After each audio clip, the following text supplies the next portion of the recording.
Hello बच्चों, कैसे हैं आप। आई होप कि आप घर पे बहुत बढ़िया होंगे और आपकी पढ़ाई जो है बहुत अच्छी चल रही होगी। ठीक है ना।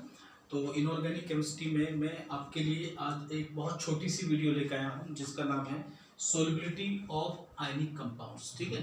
किसी भी एग्जाम की अगर हम बात करें बच्चों, देखो सोलिबिलिटी ऑफ आयनिक कंपाउंड्स तो वो बहुत इंपॉर्टेंट है। हमेशा कोई ना कोई किसी ना किसी एग्जाम में बच्चों सोलिबिलिटी से रिलेटेड कोई ना कोई प्रॉब्लम हमेशा आपकी पूछी जाती है। ठीक है ना। तो किसी भी आयनिक कंपाउंड को हम अगर किसी सॉल्वेंट में डालेंगे, ठीक है ना, तो कौन सा कंपाउंड ज़्यादा सोल्यूबल होगा, कौन सा कंपाउंड आपका लेस सोल्यूबल होगा। ठीक है ना। तो ये हम कैसे डिसाइड करेंगे, ठीक है ना।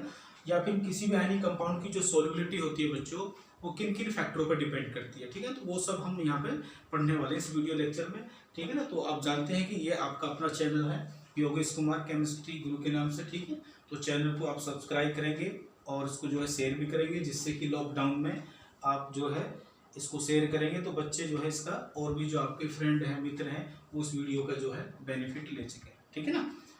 तो चलिए पढ़ते हैं हम। ठीक है ना। Solubility of ionic compounds. देखो, अगर मैं इस सोलिबिलिटी वर्ड की बात करूं बच्चों, ठीक है ना, अगर मैं सोलिबिलिटी की बात करूं तो सोलिबिलिटी का मीनिंग क्या होता है। सोलिबिलिटी का मतलब होता है कि अगर हम किसी कंपाउंड को, ठीक है ना, अगर हम किसी कंपाउंड को एक दूसरे कंपाउंड में डिसोल्व कर दें और डिसोल्व होने के बाद में क्या हो, वो एक होमोजीनियस मिक्सचर बनाए, तो हम कहेंगे कि वो कंपाउंड आपका क्या हो गया, बोलो, सोल्यूबल हो गया। मतलब जब हम किसी एक कंपाउंड को दूसरे कंपाउंड में मिक्स करें या डिसोल्व करें और डिसोल्व होने के बाद में अगर आपका होमोजीनियस मिक्सचर बनता है तो हम कहेंगे कि वो कंपाउंड आपका क्या है बच्चों, सोल्यूबल है। जैसे आप सोल्यूट को सॉल्वेंट में डालते हो, एक होमोजीनियस मिक्सचर बनता है, तो उसी होमोजीनियस मिक्सचर को क्या कहते हैं, सॉल्यूशन। तो यानी कि मिक्सचर, जिस कंपाउंड को आप दूसरे कंपाउंड में डिसोल्व कर रहे हो या सॉल्वेंट में डिसोल्व कर रहे हो एक कंपाउंड को, ठीक है ना, तो वो कंपाउंड उसमें जाने के बाद में अगर होमोजीनियस मिक्सचर बनाएगा तो उस होमोजीनियस मिक्सचर के बनने की वजह से ही आप क्या हो गए कि वो कंपाउंड आपका क्या हो गया बच्चों, सोल्यूबल हो गया। ठीक है ना। तो यहाँ पे हम क्या करेंगे, देखो सोल्युबिलिटी हम किसी भी कंपाउंड की ऐसे डिसाइड नहीं कर सकते, है ना। तो सोल्युबिलिटी जो है पहले से ही जितने भी इनऑर्गेनिक कंपाउंड है, जो आयनिक कंपाउंड है आपके, उनकी सोल्युबिलिटी एक्सपेरिमेंटली क्या है, सबकी बच्चों फिक्स है। तो हम थ्योरेटिकली यहाँ पे एक्सप्लेन करेंगे कि किस प्रकार से आप अपने क्वेश्चन को सोल्व करेंगे। देखिए, ठीक है। देखो, जितने भी आयनिक कंपाउंड होते हैं बच्चों, वो आपके पोलर प्रोटिक सॉल्वेंट जो होते हैं, खासकर अगर मैं वाटर की बात करूं तो वाटर में सबसे ज्यादा सोल्यूबल होंगे। आयनिक कंपाउंड किस में ज्यादा सोल्यूबल होंगे, वाटर में होंगे। ठीक है ना। तो वाटर में क्यों आयनिक कंपाउंड ज्यादा सोल्यूबल होते हैं, तो आप जानते हो कि वाटर का जो डाइलेक्ट्रिक कांस्टेंट होता है उसकी वैल्यू क्या होती है आपकी, सबसे ज्यादा होती है। ठीक है ना। तो आयनिक कंपाउंड की जो सोल्युबिलिटी की बात कर रहे हैं वो केवल हम वाटर के लिए बात कर रहे हैं। ठीक है ना। तो वाटर सबसे बेस्ट आपका कैसा है, पोलर सॉल्वेंट। क्यों, क्योंकि इसके लिए डाइलेक्ट्रिक कांस्टेंट की वैल्यू लगभग 81 के करीब होती है। ठीक है ना। तो आयनिक कंपाउंड क्या होते हैं ये आप जानते ही हैं। कैटायन और एनायन के बीच में एक strong electrostatic force of attraction काम करता है।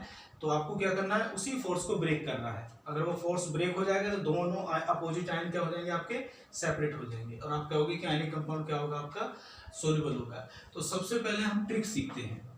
ठीक है ना। सबसे पहले हम क्या सीखते हैं, बोलो, ट्रिक सीखते हैं किसी भी आयनिक कंपाउंड की सोल्युबिलिटी के लिए। देखो, अगर आपको सोल्युबिलिटी चेक करनी है तो सोल्युबिलिटी के लिए आप दो कंसेप्ट जो है आप याद रखेंगे। ठीक है ना। सबसे पहले क्या याद रखेंगे कि मोर इज द, पहला कंसेप्ट है मोर is the radius difference, radius difference, more is the radius difference between cation and anion। ठीक है। more will be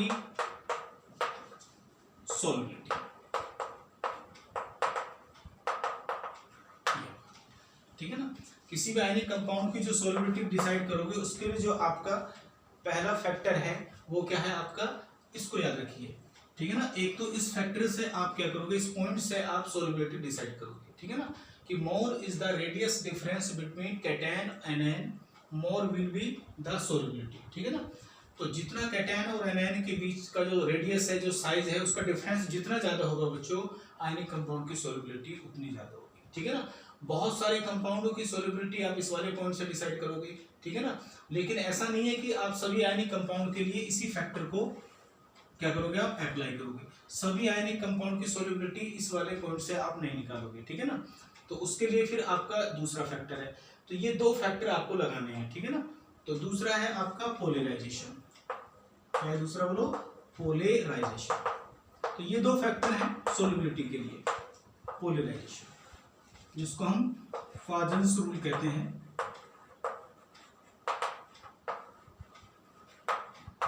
ठीक है ना। पोलराइजेशन आप जानते हैं, अगर पोलराइजेशन बढ़ेगा, पोलराइजेशन अगर बढ़ता है तो सीसी बढ़ेगा, कोवेलेंट करैक्टर बढ़ेगा। और अगर कोवेलेंट करैक्टर बढ़ेगा तो क्या होगा, बोलो, आयनिक करैक्टर क्या होगा, डिक्रीज होगा। और आयनिक करैक्टर अगर डिक्रीज होगा तो सोल्युबिलिटी भी आपकी क्या होगी, डिक्रीज होगी। क्या होगी, सोल्युबिलिटी, बोलो, डिक्रीज होगी, ठीक है। पोलराइजेशन आप जानते ही हो, पोलराइजेशन के लिए मतलब यह है कैटायन का साइज क्या हो, आपका छोटा हो, एनायन का साइज क्या हो, आपका बड़ा हो, और चार्ज कैटायन और एनायन पे क्या होना चाहिए, आपका ज्यादा होना चाहिए। तो अगर सोल्युबिलिटी आपको चेक करनी है तो ये दोनों पॉइंट से आप सोल्युबिलिटी निकालोगे किसी भी आयनिक कंपाउंड की, ठीक है ना। तो ये पहले कुछ पे ये वाला फैक्टर लगेगा और कुछ पे बच्चों ये वाला लगेगा, ठीक है ना। तो पहला पॉइंट क्या है आपका, more is the radius difference between cation और anion, more will be the solubility, ठीक है ना। पोलराइजेशन का दूसरा फैक्टर है, ठीक है ना। पोलराइजेशन आप जानते ही हो, ठीक है ना, फाजन्स रूल है, ठीक है ना। आयनिक कंपाउंड में क्या होता है, कुछ ना कुछ कोवेलेंट करैक्टर होता है। तो पोलराइजेशन पावर अगर बढ़ेगी तो कोवेलेंट करैक्टर बढ़ेगा, कोवेलेंट करैक्टर अगर बढ़ेगा तो सोल्युबिलिटी क्या होगी, आपकी डिक्रीज होगी, मतलब आयनिक करैक्टर बढ़ेगा, ठीक है ना। और पोलराइजेशन के लिए आप जानते हैं कैटायन का साइज क्या होना चाहिए, छोटा, और एनायन का साइज क्या होना चाहिए, बड़ा होना चाहिए।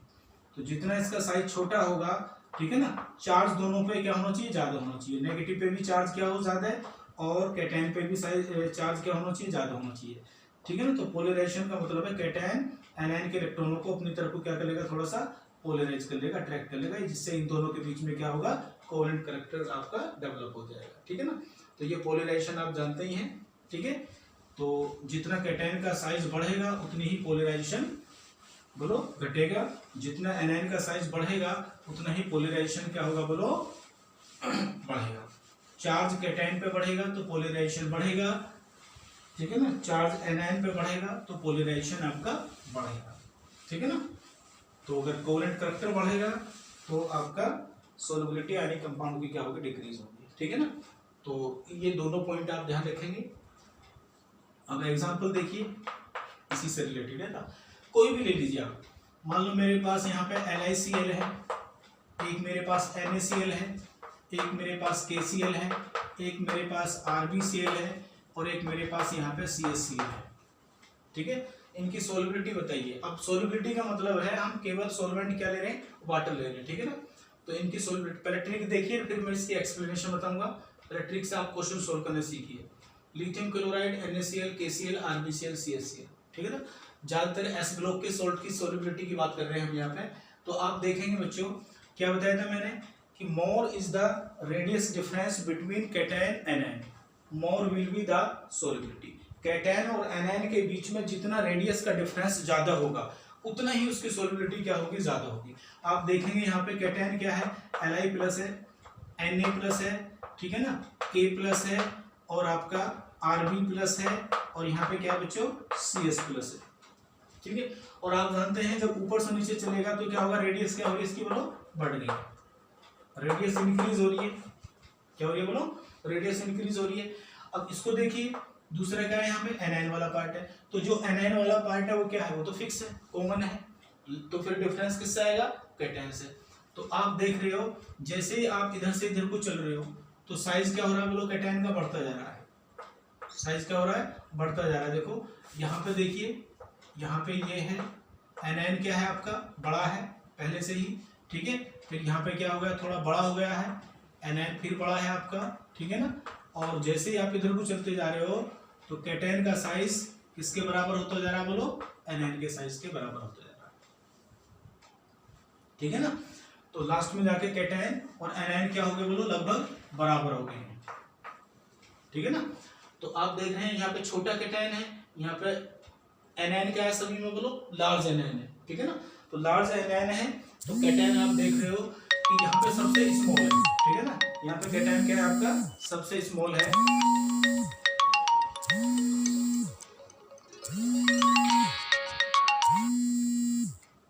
ठीक है। चलिए, तो यहाँ पे आप देख रहे हैं कि यहाँ पे कैटायन और एनायन के बीच में क्या है, रेडियस का डिफरेंस सबसे ज्यादा है बच्चों। तो इसका मतलब ये सोल्युबिलिटी का ऑर्डर जो होगा आपका ये होगा, ठीक है ना, ठीक है ना। तो बहुत आसान है, कैटायन और एनायन की रेडियस का डिफरेंस जितना कम होगा आपका उतनी ही क्या होगी उसकी बोलो, सोल्युबिलिटी बढ़ जाएगी, ठीक है ना। किसी को भी देख सकते हैं आप NaF ले लो, AF ले लो, आप यहाँ पे RBF ले लो, आप यहाँ पे CSF ले लो, और ठीक है ना, इनकी सोल्युबिलिटी देखिए। अब की बार क्या है यहाँ पे बोलो, बोलो एनआईएन क्या है बोलो, एनआईएन जो F माइनस है, ये जो F माइनस है आपका, अब की बार देख रहे हो आप यहाँ पे F माइनस क्या होता है बोलो, ये स्मॉलर एनआईएन है, क्या ये आपका एक स्मॉलर एनआईएन है, ठीक है ना। आप जानते हैं F minus, Cl minus, Br minus, I minus, ठीक है ना। तो ऊपर से नीचे चलोगे तो साइज क्या होगा, बढ़ेगा। तो F माइनस क्या है आपकी बार, नेगेटिव वाला जो एनआईएन है वो आपका स्मॉलर है। लेकिन अगर आप बात करेंगे देखो Na plus, K plus, Rb plus और CS प्लस, ठीक है ना। तो एनआईएन अब की बार छोटा है। तो जरा देखेंगे ध्यान से, पहले वाले में देखिए कैटायन का साइज, कैटायन का साइज क्या है मान लो ये है, एनआईएन का साइज क्या है, एनआईएन छोटा ही है आपका, ठीक है ना। एनआईएन क्या है आपका बोलो, छोटा ही है। तो अब देखिए कैटायन का साइज बढ़ता जा रहा है, बढ़ता जा रहा है, बढ़ता जा रहा है। तो यहां देखिए, इसमें देखिए आप, इसमें क्या हो रहा है, CSF, एनआईएन का साइज स्मॉलर है, कैटायन का साइज क्या है, बड़ा है। तो इसका मतलब कैटायन और एनायन की रेडियस का डिफरेंस यहाँ पे सबसे ज्यादा है। तो सबसे ज्यादा होने का मतलब क्या है कि अब की बार सोल्युबिलिटी का ऑर्डर क्या होगा बोलो, पहले वाले का अपोजिट हो जाएगा, ये हो जाएगा, ठीक है ना। इसी प्रकार अगर हम बात करें देखो CaCl2, MgCl2 और SrCl2 और BaCl2, इसकी सोल्युबिलिटी का ऑर्डर देखिए। यहाँ पर रेडियस का डिफरेंस से ही आप क्वेश्चन निकाल सकते हैं। अभी पोलराइजेशन वाला कहाँ कंसेप्ट लगेगा उसको देखेंगे अभी में ना। तो यहाँ पे देखिए, यहाँ पे आप Ca+2, Mg+2, Sr+2 और Ba+2, ठीक है ना। यहाँ पे देखिए जो कैटायन का साइज है वो बढ़ रहा है, एनायन क्या है आपका फिक्स है, और एनायन क्या है आपका लार्जर है यहाँ पे, ठीक है ना। तो एनायन आपका लार्जर है, तो देखेंगे तो एनायन लार्जर है, तो अब की बार एनायन आपका लार्जर है Cl वाला, और कैटायन देखेंगे जैसे जैसे आप इधर भी चल रहे हो तो कैटायन का साइज बढ़ रहा है। तो रेडियस का डिफरेंस कहाँ पे ज्यादा होगा बोलो, रेडियस का डिफरेंस सबसे ज्यादा कहाँ होगा बोलो, यहाँ पे होगा, ठीक है ना। तो यहाँ पे रेडियस का डिफरेंस ज्यादा होगा, यहाँ पे कम हो जाएगा, कैटायन का साइज बढ़ता चला जाएगा, ठीक है ना, इधर से इधर को चलने पे, ठीक है ना। तो इसका मतलब ये होगा कि सबसे ज्यादा डिफरेंस कैटायन और एनायन के रेडियस में यहाँ पे आएगा, ज्यादा सबसे ज्यादा यहाँ आएगा, और सबसे कम कहाँ आएगा, यहाँ पे आएगा, क्योंकि कैटायन का साइज बड़ा है, एनायन का साइज भी बड़ा है। तो इसका मतलब क्या है, ऑर्डर क्या होगा, यहाँ भी आपका अब की बार ये हो जाएगा सोल्युबिलिटी, ठीक है ना। NaClO3, KClO3, RbClO3, ठीक है ना, RbClO3, ClO3 का मतलब क्लोरेट है। तो इनकी सोल्युबिलिटी का ऑर्डर क्या होगा जरा देखो। अब जितने भी मल्टी एटॉमिक एनायन होते हैं बच्चों, जितने भी मल्टी एटॉमिक एनायन होते हैं ये सब लार्ज एनायन होते हैं। ये कैसा एनायन है बोलो, ये लार्ज एनायन है, बड़ा एनायन है, ठीक है ना। और बड़ा एनायन होने की वजह से क्या होगा, तो एनायन तो अब की बार कॉमन ये सभी में देखो है ना, लार्ज एनायन है। तो कैटायन देखिए, तो यहाँ पे लार्ज एनायन है, कैटायन यहाँ पे छोटा है, यहाँ पे लार्ज एनायन है, कैटायन का साइज और बढ़ गया, यहाँ पे लार्ज एनायन है, और यहाँ पे क्या हो गया आपका बोलो, कैटायन का साइज और बढ़ गया। तो जैसे जैसे आप लेफ्ट से राइट मूव कर रहे हो, कैटायन और एनायन की रेडियस का डिफरेंस क्या हो रहा है बच्चों, वो कम होता जा रहा है। तो सबसे ज्यादा डिफरेंस कहाँ पे है, यहाँ पे ये। तो यहाँ पे सोल्युबिलिटी का ऑर्डर देखो यही होगा, ठीक है ना। ठीक इसी प्रकार से जैसे Na2CO3 है, ठीक है, K2CO3 है और आपका Rb2CO3 है और आपका CS2CO3 है। इनकी सोलिबिलिटी का ऑर्डर क्या होगा बोलो? जितने भी मल्टी एटॉमिक एनायन आपको मिलेंगे तो वो सब सारे के सारे क्या होते हैं बच्चों? वो सब लार्ज होते हैं, ठीक है ना। तो उसी के बेस पे क्वेश्चन सोल्व करोगे आप, डिफरेंस देख लेंगे रेडियस का। तो यहाँ पे देखिए कार्बोनेट जो आयन है आपका यहाँ पे ये CO3-2 ये भी लार्ज एनायन है, ठीक है। तो लार्ज एनायन है तो देखिए कैटायन और एनायन की रेडियस का डिफरेंस सबसे ज्यादा कहाँ पर आ रहा है? यहीं पर आ रहा है। तो इसका भी सोलिबिलिटी का ऑर्डर क्या होगा आपका बोलो? यही होगा, ठीक है ना। इस प्रकार से आप ये सोलिबिलिटी का ऑर्डर निकाल लेंगे, ठीक है। ये आपका, ठीक है ना। तो आप देख रहे हो कि कैटायन और एनायन की रेडियस का डिफरेंस जितना ज्यादा होगा बोलो उतना ही क्या रहा बोलो? उतनी ही सोलिबिलिटी उसकी इंक्रीज हो रही है, बढ़ रही है, ठीक है ना। और देख लीजिए NaNO3 KNO3 और RbNO3 और CsNO3, ठीक है। इसको देखिए सोलिबिलिटी का ऑर्डर क्या होगा बच्चों? तो नाइट्रेट भी कैसा है बोलो? नाइट्रेट जो है आपका ये भी लार्ज एनायन है। कैसा है? लार्ज एनायन है। तो कैटायन का साइज ऊपर से नीचे चलने पर आप जानते हो बढ़ेगा, ठीक है ना। तो आप देख रहे हो तो यहाँ पर जो है कैटायन और एनायन की रेडियस का जो डिफरेंस है सबसे कम आ रहा है और सबसे ज्यादा कहाँ पे है? यहाँ पे है। कैटायन आपका छोटा है और एनायन यहाँ पे क्या है आपका? बड़ा है, ठीक है ना। और जैसे जैसे अप से डाउन जाओगे तो कैटायन का साइज क्या होगा? बढ़ेगा। तो इसका मतलब सबसे ज्यादा डिफरेंस कहाँ है? यहाँ पे है। तो फिर ऑर्डर क्या होगा सोलिबिलिटी का? बिल्कुल सेम आ रहा है, ठीक है ना। तो आप देख रहे हो जितने भी मल्टी एटॉमिक एनायन जब भी आपके किसी भी एस ब्लॉक के एलिमेंट के साथ में जुड़े होंगे तो अप से डाउन चलने पर हमेशा सोलिबिलिटी क्या होगी? आपकी डिक्रीज होगी, ठीक है ना।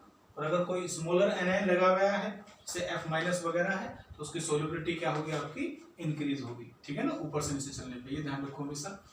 और भी देख सकते हो आप BeSO4 है, MgSO4 है, ठीक है ना, MgSO4 है, CaSO4 है और BaSO4 है। इनकी सोलिबिलिटी क्या होगी जरा देखिए। यहाँ भी जो मल्टी एटॉमिक एनायन है SO4-2 ये क्या है बोलो? ये आपका बोलो क्या है? ये आपका, ये भी आपका लार्ज एनायन है, ठीक है ना। तो आप जानते हैं ऊपर से नीचे चलने पर कैटायन का साइज क्या होगा बोलो? बढ़ेगा, ठीक है ना। तो सबसे ज्यादा कैटायन और एनायन के साइज का जो डिफरेंस है सबसे ज्यादा यहाँ पे है। यहाँ पे छोटा एनायन कैटायन है और एनायन क्या है आपका? बड़ा है, ठीक है ना। तो हम कहाँ से क्वेश्चन सोल्व कर रहे हैं? किस तरह से कि जितना ज्यादा आपका more is the radius difference between cation anion more will be the solubility, ठीक है ना। जितना कैटायन और एनायन के साइज में डिफरेंस ज्यादा होगा उतनी सोलिबिलिटी ज्यादा होगी, ठीक है ना। तो यहाँ भी सोलिबिलिटी का ऑर्डर क्या होगा आपका बोलो? अप से डाउन चलने पर डिक्रीज ही होगा, ठीक है ना। इसी प्रकार अगर हम बात करें देखो जैसे LiOH, NaOH, KOH और RbOH और CSOH, देखिए ये सारे के सारे बेस हैं आपके, ठीक है ना।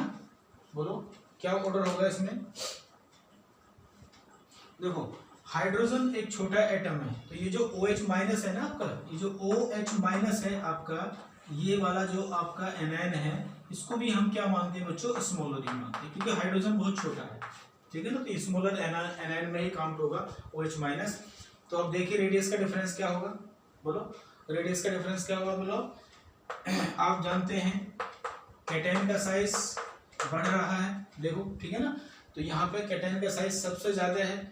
एनायन का साइज क्या है? एनायन तो आपका छोटा है, स्मॉलर है। ये OH- भी स्मॉलर है, एनायन में काउंट करोगे तो ये एनायन आपका स्मॉलर है, कैटायन क्या हो गया? बड़ा हो गया। तो इसका मतलब यहाँ पर आपका सबसे ज्यादा क्या होगा? डिफरेंस आ रहा है, देख लो, ठीक है ना। तो इसका मतलब इस केस में सोलिबिलिटी का ऑर्डर क्या होगा? ध्यान रखेंगे एस ब्लॉक में फर्स्ट है और सेकंड है कि जितने भी हाइड्रोक्साइड है उनकी सोलिबिलिटी ऊपर से नीचे चलने पर क्या होगी बोलो?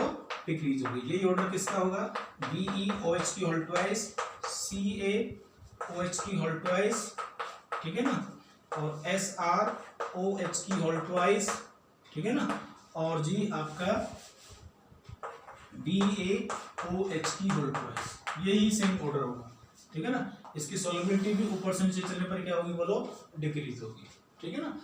तो ये हमारा कंसेप्ट था किसी भी आयनिक कंपाउंड की सॉल्युबिलिटी के लिए, ठीक है ना। और उसमें हमने कंसेप्ट किसके बेसिस पे सॉल्व कर रहे हैं, रेडियस के डिफरेंस की वजह। ट्रिक है, इस तरह से आप इसके पीछे क्या कंसेप्ट है वो मैं आपको बताने वाला हूँ, ठीक है। तो इसी तरह से आप जितने भी आयनिक कंपाउंड हैं एस ब्लॉक के, उनकी जो है सॉल्युबिलिटी को आप चेक कर सकते हो, ठीक है ना। तो सॉल्युबिलिटी को चेक करने के दो ही तरीके हैं, रेडियस का डिफरेंस और पोलराइजेशन पावर, ठीक है ना। तो एक एग्जांपल और देखिए, मान लो यहाँ पे आ गया LiH, NaH, KH और RBH और GCHH। इसकी सॉल्युबिलिटी का ऑर्डर क्या होगा, ये सब हाइड्राइड है, ठीक है ना। तो आप देखेंगे यहाँ पे जो एनायन है आपका वो क्या है, हाइड्राइड है, जो कि कैसा है बोलो, स्मॉलर है। क्या है, स्मॉलर एनायन है ये आपका, ठीक है ना। तो ये स्मॉलर एनायन होने की वजह से क्या होगा, देखिए अब कैटायन का साइज क्या हो रहा है बोलो, बढ़ रहा है। कैटायन का साइज क्या हो रहा है बोलो, बढ़ रहा है। तो आप देखेंगे CSH में देखेंगे आप, ठीक है ना, कि कैटायन का साइज क्या है, बड़ा है, और एनायन का साइज क्या है, छोटा है। तो सबसे ज्यादा डिफरेंस क्या हो रहा है, यहीं पे, ठीक है ना। तो इसका मतलब इनकी सॉल्युबिलिटी का ऑर्डर क्या होगा बोलो, फर्स्ट ए के लिए भी यही होगा और सेकंड ए के जो हाइड्राइड हैं उनके लिए भी यही होगा। इनकी सॉल्युबिलिटी क्या होगी, आपकी इंक्रीज होगी, ठीक है ना। तो आपको ये पता होना बहुत जरूरी है, एनायन का साइज बड़ा है या आपका बोलो छोटा है, ठीक है ना। तो कॉमन आयन को आप देखेंगे, जो कॉमन आयन होता है उसके बेसिस पर आप सोल्व करेंगे कि वो स्मॉलर है या एनायन, ठीक है ना। मैं लिख देता हूँ, स्मॉलर एनायन कौन कौन से हैं देखो, स्मॉलर एनायन जो मेटल के साथ में जुड़े हुए मिलेंगे आपको, जैसे F- है, H- है, ठीक है ना, और S-2 है, O-2 है, N-3 नाइट्राइड, C-4 कार्बाइड बोलते हैं इसको, ठीक है ना। तो ये कुछ आपके जो हैं क्या है बच्चों, स्मॉलर हैं। OH- ये वाले, ये सब स्मॉलर एनायन है बच्चों, इनको याद करेंगे। तो जब भी ये मेटल के साथ में आपके जुड़ेंगे एस ब्लॉक के साथ में, तो सॉल्युबिलिटी हमेशा क्या होगी आपकी, ऊपर से नीचे चलने पर बोलो इंक्रीज होगी। ये देख लो स्मॉलर एनायन के केस में, ठीक है ना। और जितने भी आपके लार्जर एनायन होते हैं उनको भी देख लीजिए, लार्जर एनायन कौन कौन से होते हैं, जितने भी मल्टी एटॉमिक एनायन होते हैं वो सब लार्जर होते हैं। जैसे कार्बोनेट है, ठीक है ना, सल्फेट है, ठीक है ना, नाइट्रेट है, ठीक है ना, और क्लोरेट है, इस प्रकार से बाइकार्बोनेट है, ये वाले सब आपके वो क्या हैं, ये सब आपके लार्जर एनायन है, ठीक है ना। तो ये होगा आपका तरीका, हमने किसी भी आयनिक कंपाउंड की सॉल्युबिलिटी का जो तरीका सीख लिया, ट्रिक है, इसके पीछे क्या कंसेप्ट है अभी ये नहीं सीखा हमने, ठीक है ना। तो जिससे कि ये सारे क्वेश्चन आप ऑक्साइड, नाइट्रेट, सल्फाइड, ठीक है ना, और हाइड्रोक्साइड, ऑक्साइड, कार्बाइड, सबकी सॉल्युबिलिटी आप आसानी से आप निकाल सकते हो, ठीक है ना। नेक्स्ट देखिए, अगर मान लीजिए हमारे पास ये क्वेश्चन आता है AgF, ठीक है ना, AgF आता है, AgCl और AgBr, और यहाँ पे आ गया AgI, यहाँ से देखिए, ठीक है ना। तो यहाँ पे अगर हम देखें, जो हमने पहले वाला कंसेप्ट पढ़ा है कि कैटायन और एनायन की रेडियस का डिफरेंस जितना ज्यादा होगा बच्चों, उतनी ही क्या होगी, इसकी सॉल्युबिलिटी ज्यादा होगी, ठीक है ना। तो जो हमने फर्स्ट पॉइंट पढ़ा है उसके अनुसार जो है आपका सॉल्युबिलिटी इधर से इधर को चलने पे क्या होनी चाहिए, इंक्रीज होनी चाहिए, ठीक है ना। क्योंकि यहाँ पे देखो मेटल तो कैटायन तो सेम है, एनायन का साइज क्या हो रहा है, बढ़ रहा है। तो आप देख रहे हो कैटायन और एनायन की रेडियस का डिफरेंस क्या सबसे ज्यादा इसमें है, ठीक है ना। तो सॉल्युबिलिटी के अनुसार सबसे ज्यादा सॉल्युबल ये होना चाहिए, बट ऐसा नहीं होता, ठीक है ना। तो यहाँ पर सॉल्युबिलिटी जो है इस केस में बच्चों, फर्स्ट वाले पॉइंट से आप नहीं निकालोगे कि रेडियस के डिफरेंस से, यहाँ पर पोलराइजेशन वाला कंसेप्ट लगेगा, कौन सा लगेगा बोलो, पोलराइजेशन। पोलराइजेशन के बेसिस पर इस क्वेश्चन को आप सोल्व करोगे। यहाँ पे पोलराइजेशन का जो कंसेप्ट है वो डोमिनेट में रहेगा, ठीक है ना। तो उसी के बेस पे आप सोल्व करोगे कि कैटायन का साइज छोटा हो, एनायन का जितना बड़ा होगा तो उसमें कोवेलेंट करैक्टर उतना ही ज्यादा होगा, ठीक है ना। तो आप देख रहे हो कैटायन तो सब में क्या है बोलो, फिक्स है। एनायन का साइज क्या हो रहा है, बढ़ता जा रहा है। तो आप जानते हैं जब स्मॉलर कैटायन होगा और एनायन क्या होगा बोलो, लार्ज होगा, तो कैटायन एनायन के इलेक्ट्रॉनों को अपनी तरफ को क्या करेगा, अट्रैक्ट करेगा। इसी को बोलते हैं पोलराइजेशन। इसी को बोलते हैं हम कि आयनिक कंपाउंड में कोवेलेंट करैक्टर आपका आ गया, और जितना कोवेलेंट करैक्टर आएगा उतनी ही सोल्युबिलिटी क्या होगी, इसकी डिक्रीज होगी, ठीक है ना। तो अगर देखें पोलराइजेशन, तो पोलराइजेशन इधर से इधर को मूव करोगे तो पोलराइजेशन बढ़ रही है आपकी, ठीक है ना। पोलराइजेशन पावर क्या हो रही है, बढ़ रही है। तो इसका मतलब कोवेलेंट करैक्टर क्या हो रहा है आपका बोलो, बढ़ रहा है। तो सोल्युबिलिटी क्या होगी यहाँ पे बोलो, डिक्रीज होगी। सोल्युबिलिटी क्या होगी आपकी, डिक्रीज होगी, ठीक है ना। तो इस केस में आप देखेंगे कि सोल्युबिलिटी का ऑर्डर ये होगा आपका। इवन केवल वाटर में यही सोल्यूबल होता है, ठीक है ना। यही क्या होता है, वाटर में सोल्यूबल होता है, बाकी सभी ये जो होते हैं लगभग इनसोल्यूबल ही होते हैं, ये ठीक है ना। तो यहाँ पे कंसेप्ट क्या लगा रखा आपने, पोलराइजेशन। तो अगर इस क्वेश्चन को हम सोल्व करते रेडियस डिफरेंस से तो ये क्वेश्चन हमारा क्या हो जाता है बच्चों, गलत हो जाता है, ठीक है ना। तो यहाँ पे पोलराइजेशन की वजह से आपने सोल्युबिलिटी को सोल्व किया है, ठीक है ना। तो ऐसा नहीं है कि हम पहले पॉइंट को ही जो है आधार मान लें और सारे क्वेश्चन उसी से सोल्व करें, ठीक है ना। इसी प्रकार आप देखोगे यहाँ पे जैसे PbCl2 है, PbF2 है, PbCl2 है, PbBr2 है और PbI2 है। इसी प्रकार आप देखोगे HgF2 है, Hg बोलो Cl2 है और Hg आपका क्या बोलो, I2 है, ठीक है ना, Br2। और इसी प्रकार है आपका HgI2। तो ये कुछ एग्जाम्पल हैं जो हमें क्या नाम है बच्चों, क्या कर रहे हैं, हमें बता रहे हैं कि यहाँ पर रेडियस का डिफरेंस वाला कंसेप्ट नहीं लगेगा, पोलराइजेशन की वजह से सोल्व करोगे और इन सबकी सोल्युबिलिटी का ऑर्डर आपका ये होगा, ठीक है ना। तो यहाँ पर पोलराइजेशन की वजह से सोल्युबिलिटी का ऑर्डर अलग आएगा, इनकी सोल्युबिलिटी है, ठीक है ना। मोस्टली यही सोल्युबल होते हैं, बाकी वाले बहुत ना के बराबर सोल्युबल होते हैं। तो देखेंगे यहाँ पे पोलराइजेशन का कंसेप्ट लग रहा है, तो जहाँ पे जो लग रहा है वहाँ पे वही लगाएंगे आप, ठीक है ना। तो पोलराइजेशन अगर आपने पढ़ रखा है तो आपको ये कंसेप्ट समझ में आ गया होगा, है ना। तो पोलराइजेशन का मतलब होता है कैटायन का साइज छोटा, एनायन का साइज बड़ा, चार्ज दोनों पे ज्यादा होना चाहिए, तो उसमें कोवेलेंट करैक्टर डेवलप हो जाता है, ठीक है ना।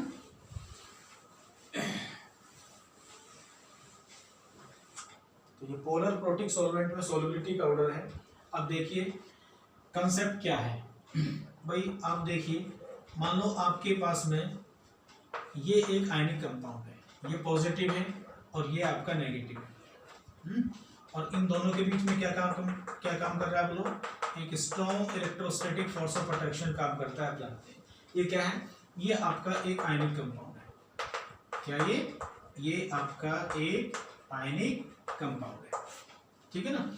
तो किसी भी आयनिक कंपाउंड को जब आप वाटर में डिसॉल्व करते हो तो वाटर में डिसॉल्व करने के बाद में क्या होता है, वो उसके जो दो अपोजिट चार्ज आयन है, ठीक है ना, दो अपोजिट चार्ज आयन जो हैं उन दोनों के बीच में कौन सा फोर्स काम कर रहा है, यहाँ पे काम कर रहा है strong electrostatic force of attraction. तो strong electrostatic force of attraction काम कर रहा है, फोर्स ऑफ अट्रैक्शन काम करता है, ठीक है ना। तो जितना ज्यादा ये strong electrostatic force of attraction होगा उतने ही आयनिक कंपाउंड क्या होगा आपका, ज्यादा स्टेबल होगा, ठीक है ना। तो सोल्यूबल कब होगा, आप इसको वाटर में डालोगे, क्या करोगे, इसको वाटर में डालोगे। देखो किसी भी आयनिक कंपाउंड की जो सोल्युबिलिटी होती है, ठीक है ना, उसमें दो एनर्जी का बहुत बड़ा रोल होता है, ठीक है ना। एक एनर्जी होती है आपकी लेटिस एनर्जी, क्या होती है बोलो, लेटिस एनर्जी। अब मैं आपको कंसेप्ट बता रहा हूँ, वो तो क्वेश्चन सोल्व कर लिया आपने, ठीक है ना, ट्रिक से। लेटिस एनर्जी, ठीक है ना, Le, ठीक है। और सेकंड एनर्जी होती है बच्चों, उसे बोलते हैं हाइड्रेशन एनर्जी, क्या होती है बोलो, हाइड्रेशन एनर्जी, ठीक है। हाइड्रेशन एनर्जी का मतलब He, ठीक है। मतलब किसी भी आयनिक कंपाउंड की अगर सोल्युबिलिटी पढ़ते हैं हम एक्सप्लेनेशन, मतलब आप आयनिक कंपाउंड को आपको वाटर में डिसॉल्व करना है, तो सोल्युबिलिटी जो है किसी भी आयनिक कंपाउंड की वो दो एनर्जी पर डिपेंड करेगी, ठीक है ना। जब ये लेटिस एनर्जी आपकी अगर ज्यादा है हाइड्रेशन एनर्जी से, तो आप कहोगे कि आपका जो आयनिक कंपाउंड है वो क्या है, आपका इनसोल्यूबल है, वो सोल्यूबल नहीं है। लेकिन अगर हाइड्रेशन एनर्जी ज्यादा है किससे, लेटिस एनर्जी से, तो आप कहोगे आयनिक कंपाउंड क्या है, आपका सोल्यूबल है, ठीक है ना। इसका मतलब ये होगा कि जो आयनिक कंपाउंड की सोल्यूबिलिटी है बच्चों, वो डायरेक्टली प्रोपोर्शनल है हाइड्रेशन एनर्जी के और इनवर्सली प्रोपोर्शनल है लेटिस एनर्जी के, ठीक है ना। तो अब हमें कैसे पता लगेगा कि कौन सी एनर्जी किससे ज्यादा है, ठीक है ना। तो इसके लिए देखते हैं हम, देखिए हाइड्रेशन आप जानते हो क्या होता है। जब आप आयनिक कंपाउंड को वाटर में डालोगे बच्चों, तो वाटर के मॉलिक्यूल क्या करेंगे, इसके ऊपर क्या लगाएंगे, एक अट्रैक्शन फोर्स लगाएंगे कैटायन और एनायन के पास। तो जैसे ही आप आयनिक कंपाउंड को वाटर में डालोगे, तो वाटर के मॉलिक्यूल क्या करेंगे बोलो, वाटर के मॉलिक्यूल इसके साथ में इस प्रकार से जुड़ेंगे, ठीक है ना, कैटायन के साथ में बहुत सारे वाटर के मॉलिक्यूल। तो वाटर के मॉलिक्यूल का कैटायन के साथ में जुड़ जाना ही क्या कहलाएगा, हाइड्रेशन कहलाता है। क्या कहते हैं इसको, हाइड्रेशन कहलाता है, ठीक है ना। तो बहुत सारे कैटायन के साथ में वाटर के मॉलिक्यूल जुड़ जाएंगे। तो वाटर के मॉलिक्यूल जब इसके साथ में जुड़ेंगे तो ये ऑक्सीजन इसके इलेक्ट्रॉन पे डोनेट करेगा, पॉजिटिव यहाँ से खत्म हो जाएगा, ठीक है ना। अब जो नेगेटिव वाला पार्ट है इसके साथ में कौन से जुड़ेंगे बोलो, पॉजिटिव वाले पार्ट जुड़ेंगे, ये वाले इस प्रकार से, क्योंकि वाटर पे क्या है बोलो, वाटर पे आपके क्या होते हैं, पॉजिटिव नेगेटिव दोनों ही होता है ना। तो इस प्रकार से जुड़ जाएंगे, ये पॉजिटिव पार्ट है, ठीक है ना। तो वाटर के मॉलिक्यूल का कैटायन और एनायन के साथ में जो अट्रैक्शन हो रहा है, जो इंटरेक्शन हो रहा है, इसी को बोलते हैं हाइड्रेशन। और इस प्रोसेस में जो एनर्जी निकलती है, वाटर के मॉलिक्यूल जो कैटायन एनायन के साथ में जुड़ रहे हैं, इसी को बोलते हैं हम हाइड्रेशन प्रोसेस। और इस प्रोसेस में जो एनर्जी निकलती है उसको बोलते हैं हाइड्रेशन एनर्जी, ठीक है। तो वाटर के मॉलिक्यूल क्या करेंगे, इसको यहाँ से पॉजिटिव खत्म कर देंगे और यहाँ से नेगेटिव खत्म कर देंगे। तो बीच में जो अट्रैक्शन फोर्स लग रहा है ये आपका क्या हो जाएगा, खत्म हो जाएगा। और ये दोनों आयन वाटर के अंदर क्या हो जाएंगे, आपके फ्री हो जाएंगे, ठीक है ना। तो वाटर का मॉलिक्यूल क्या कर रहा है, ये जो अट्रैक्शन फोर्स है इसको खत्म कर रहा है, ठीक है ना। किस प्रकार से, हाइड्रेशन प्रोसेस के द्वारा, ठीक है ना। तो ये तो हाइड्रेशन एनर्जी होगी। अब ये जो बीच में जो फोर्स लग रहा है ना इसका, ये ब्रेक होगा, ठीक है ना, ब्रेक हो रहा है, तो इसी को बोलते हैं लेटिस एनर्जी। ये तो लेटिस एनर्जी आपकी। तो देखो दो एनर्जी काम कर रहे हैं, ये जो फोर्स आपका लग रहा है, ठीक है ना। तो ये इस फोर्स को ब्रेक करने के लिए जो एनर्जी देनी पड़ रही है, उस एनर्जी को क्या बोलते हैं, लेटिस एनर्जी। तो अगर ये वाली एनर्जी ज्यादा होगी इससे, तो आपका आयनिक कंपाउंड क्या हो जाएगा, सोल्यूबल। और अगर ये वाली एनर्जी ज्यादा है, मतलब ये अट्रैक्शन फोर्स ज्यादा है, तो फिर आयनिक कंपाउंड क्या कहलाएगा, आपका इनसोल्यूबल कहलाएगा। तो किन केसों में ये वाली एनर्जी ज्यादा होती है, किन केसों में ये वाली एनर्जी कम होती है, इस बेस पे भी आप सोल्यूबिलिटी को डिसाइड कर सकते हो। लेटिस एनर्जी हमेशा डायरेक्टली प्रोपोर्शनल होती है किसी भी आयनिक कंपाउंड की स्टेबिलिटी के, ठीक है ना। तो इसके लिए मैंने आपको अलग से एक वीडियो बना के डाल रखी है इसमें, ठीक है ना, थर्मल स्टेबिलिटी के नाम से, ठीक है। चलिए, तो आप देखेंगे कि दो एनर्जी आपने पढ़ी है ना, हाइड्रेशन और ये लेटिस। देखो ध्यान से देखो, हमें बता रहा कौन सी एनर्जी कब लगानी है। हाइड्रेशन एनर्जी जो होती है वो डायरेक्टली प्रोपोर्शनल होती है किसके, चार्ज के, और इनवर्सली प्रोपोर्शनल होती है किसके, साइज के। चार्ज का मतलब हो गया Q plus Q minus, cation है। साइज का मतलब हो गया R plus R minus, cation और एनायन का साइज। अगर मैं लेटिस एनर्जी की फॉर्मूले की बात करूं, तो लेटिस एनर्जी भी क्या होती है, चार्ज के डायरेक्टली प्रोपोर्शनल होती है और साइज के इनवर्सली प्रोपोर्शनल होती है। चार्ज वही कैटायन एनायन का और रेडियस भी वही कैटायन और एनायन का, ठीक है ना। चार्ज बढ़ेगा, लेटिस एनर्जी बढ़ेगी, स्टेबिलिटी बढ़ेगी। चार्ज बढ़ेगा, हाइड्रेशन एनर्जी बढ़ेगी, ठीक है ना। तो अब देखो ये तो फॉर्मूला दोनों का सेम ही होगा। तो हम कैसे करेंगे, हमने क्या पढ़ा था कि हाइड्रेशन एनर्जी आपकी ज्यादा होनी चाहिए लेटिस एनर्जी से, तभी आयनिक कंपाउंड क्या कहलाएगा, आपका सोल्यूबल कहलाएगा, ठीक है। तो हमें कब कौन सी एनर्जी अप्लाई करनी है, ठीक है ना। और लेटिस एनर्जी के इनवर्सली प्रोपोर्शनल है क्या बोलो, सोलिबिलिटी, ठीक है ना। और फॉर्मूला तुम्हारे ऊपर ही है, यानी कि साइज बढ़ेगा तो दोनों एनर्जी घटेगी, और साइज ऊपर से नीचे चलने पर ग्रुप में क्या होता है बोलो, हमेशा बढ़ता है। देखिए हाइड्रेशन एनर्जी हम अप्लाई करते हैं लार्जर एनआईएन के लिए, जब लार्जर एनआईएन लगा हुआ, ठीक है ना, तो इसको अप्लाई करोगे आप। मैं अप्लाई करके बताऊंगा। लार्जर एनआईएन मैंने लिखवा दिए, जैसे आपका ClO3 माइनस है, ठीक है ना, NO3 माइनस है, ठीक है ना, और आपका SO4 माइनस 2 है, इस प्रकार से, ठीक है ना, CO3 माइनस 2 है। तो ये सभी जब भी लार्जर एनआईएन हो, कॉमन एनआईएन आपका लार्जर एनआईएन हो, तो आप हाइड्रेशन एनर्जी को अप्लाई करो, ठीक है ना। और जब आपका लेटिस एनर्जी कब अप्लाई करोगे, ठीक है ना, लेटिस एनर्जी को हम लगाएंगे स्मॉलर एनआईएन के लिए। इसके लिए बोलो स्मॉलर एनआईएन।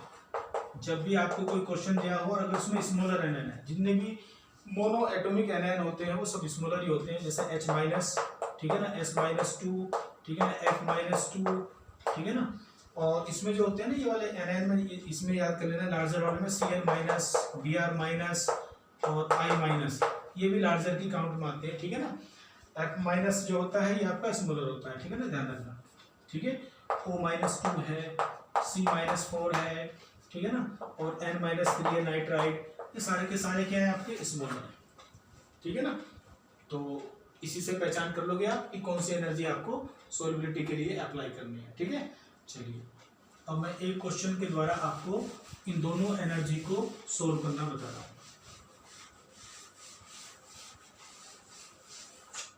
कब कौन सी एनर्जी डोमिनेट रहेगी, देखिए ध्यान से, Na2CO3 और K2CO3, Rb2CO3 और CS2CO3, इनकी सोलिबिलिटी चेक करनी है, ठीक है ना।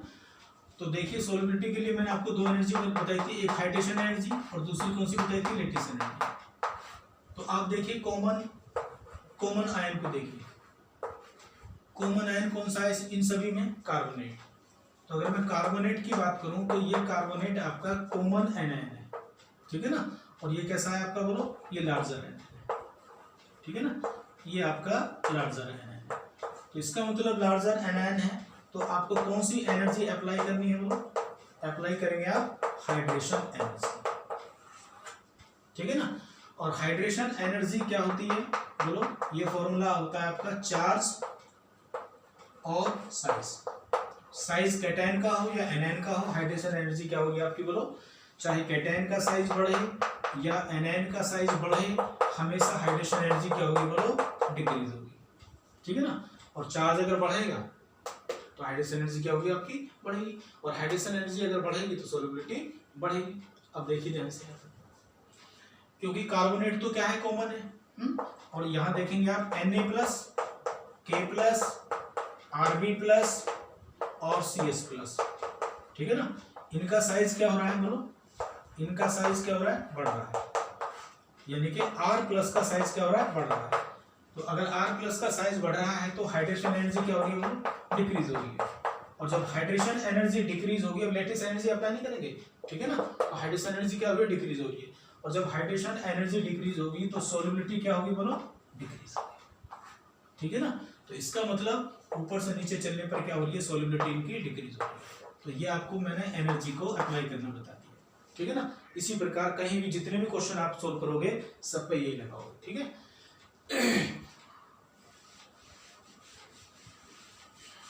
एक क्वेश्चन में आपको बच्चों इसमें लेटिस एनर्जी का बता देता हूँ, देखो है ना, जैसे मैं बता देता हूँ LiH, NaH, KH, RbH और CSH, ठीक है ना, या फिर NaF, KF, RbF और CSF, इनकी सोलिबिलिटी का ऑर्डर बताओ। देखिए ध्यान से, कॉमन एनायन को देखिए, कॉमन एनायन क्या है यहाँ पे, H- और H- क्या है बोलो, स्मॉलर है।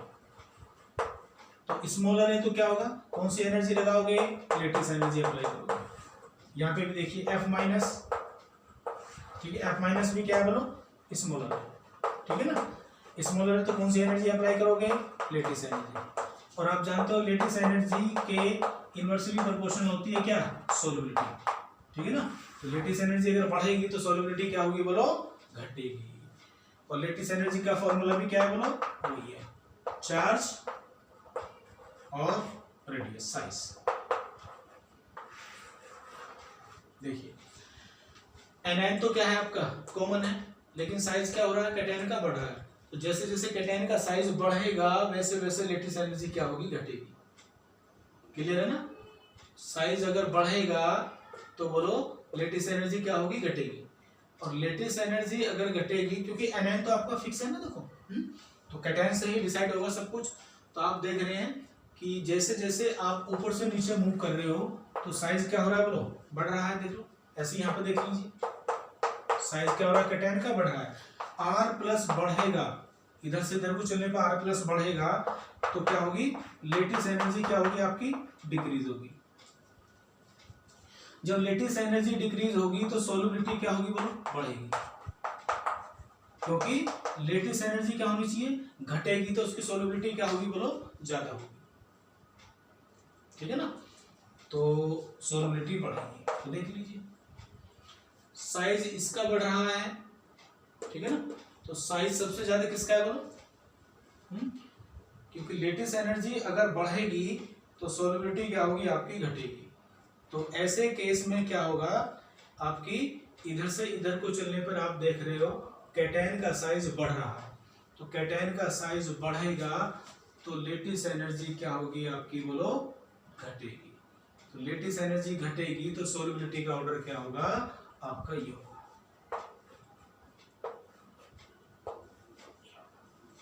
ऐसे केस में भी क्या होगा, ये। क्लियर हो गया। सोलबिलिटी क्या हो रही है बोलो, बढ़ रही है, ठीक है ना। तो कब कौन सी एनर्जी आपको अप्लाई करनी है इसका भी पता होना चाहिए, ट्रिक भी आपको बता दी, ठीक है ना। कैटायन और एनायन के जो रेडियस का डिफरेंस है जितना ज्यादा होगा आपका उतनी ही सोलबिलिटी उसकी ज्यादा होगी, ठीक है ना। तो इसको बढ़िया तरीके से समझेंगे और आप इसको इसके जो है क्वेश्चन सोल्व करेंगे बढ़िया तरीके से, ठीक है ना। तो ये था हमारा सोलबिलिटी का कंसेप्ट छोटा सा, ठीक है ना। तो तैयारी करेंगे बढ़िया तरीके से, समझेंगे इसको, ठीक है। ओके।